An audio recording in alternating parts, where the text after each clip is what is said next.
Hi, I'm Kim. You're watching Kim Wilson TV. My channel is dedicated to helping victims of narcissistic abuse get free and stay free.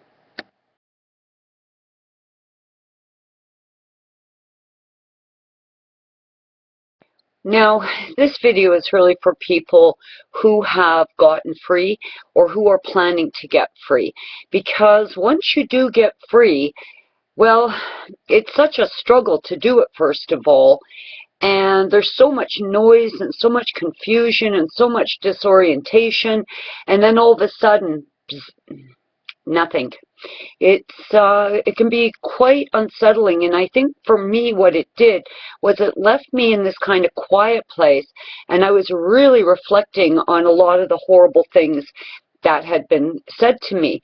Now, I also looked at the things, I just kept playing, that Trevor had said that were making me feel like I should have tried harder, or maybe I jumped the gun, or maybe I overreacted, this sort of thing, because the gaslighting is definitely going to leave you feeling pretty confused.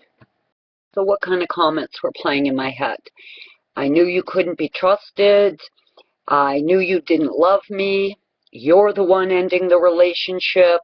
Why don't you just believe me? Oh, but if I had a dime for every time that moron said, why don't you just believe me? I'll tell you why I didn't just believe him. Because it is absolutely impossible for a critically thinking, logically minded person to believe the absolute fucking unbelievable.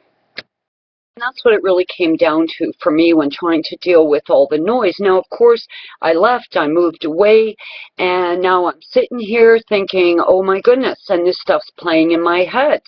So I had to fall back on just strip the emotion away.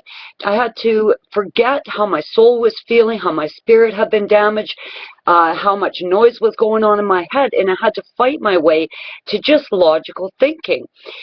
What do you mean I'm untrustworthy? Never once in the 5 years in the relationship had I ever displayed any signs of being untrustworthy, though Trevor himself had been nothing but untrustworthy. I was mentally ill. I needed medication. I was sick in the fucking head. Hold on a minute here. Throughout my entire lifetime, I have had a loving and very supportive and wonderful family. I'm just thinking, if I'd been crazy, somebody would have tried to get me some help, just as Trevor's family had been doing since he was 13 years old. Trevor had a lifetime history of mental health issues, and his family trying to get him help, trying to get him medicated, trying to get him into therapy, where I, on the other hand, have had zero experience like that.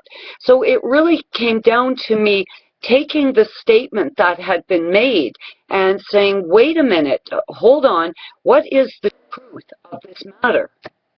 Now, of course, Trevor would say things to me like, you can't be trusted, all you ever do is lie to me.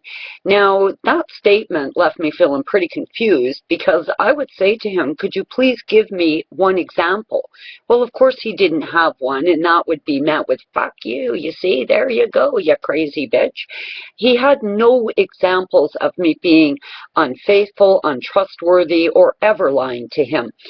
Though I had, a million examples of absolutely proven lies that he had told me. And this is the problem with gaslighting and that projection. As empaths and as kind people, especially if no one's ever spoken to you like this before, it can really catch you off guard and make you think, holy cow, like, did I miss some big, puzzle piece to my character, some big puzzle piece to my life? No, you didn't. You're being gaslit, you're being shit on, and you're being abused verbally, emotionally, psychologically, and logic. You've got to clear away all the emotion from that and look at it in a very black and white context and look at it logically. Comments like, this is why you have troubled relationships. Well, I don't have troubled relationships, actually. I have wonderful, loving, nurturing, mutually respectful relationships with people. Trevor, on the other hand, had a history, a lifelong history of horrible relationships. I mean, just absolutely a mess. So I came to understand that this was not really an accusation at me. It wasn't really him making a statement about my behavior as much as it was an absolute confession.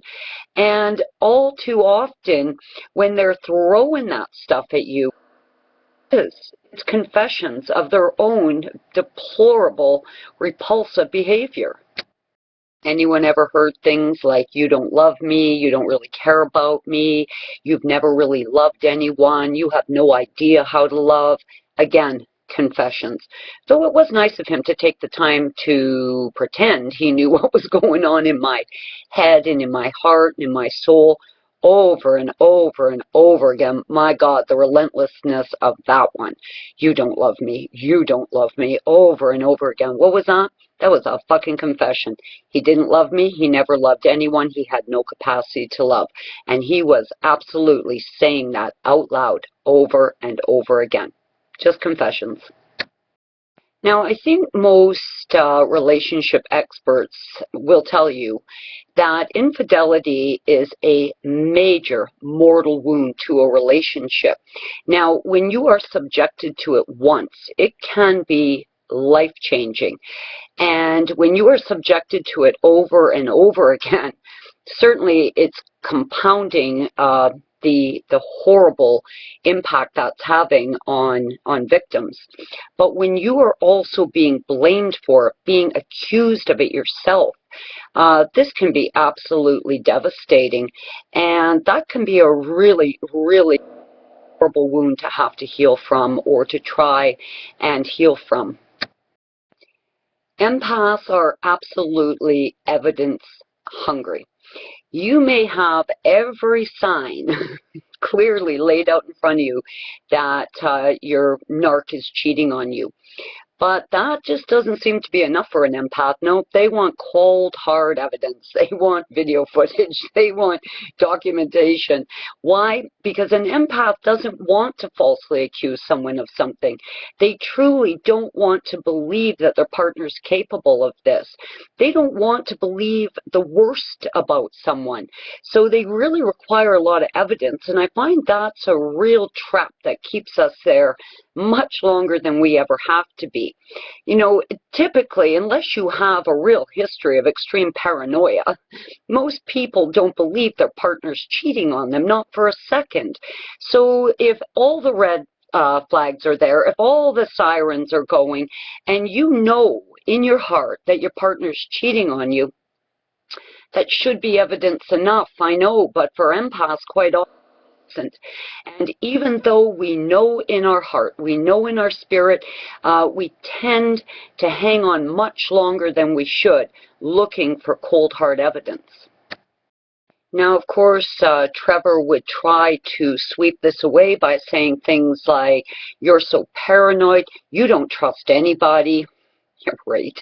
Why can't you believe me? You should just believe me. If you loved me, you would believe me. Now, the way I was able to rationalize all this bullshit that was going on and come to a conclusion and a decision based on logic that was going to sit well in my heart and sit well in my head, I had absolutely come to understand that for me, I would rather leave and have been wrong than to ever have stayed and been right.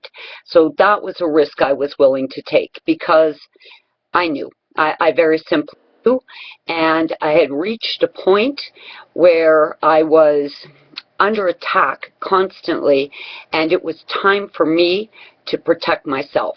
It just came down to that. I'd rather leave and have been wrong than ever have stayed and been right.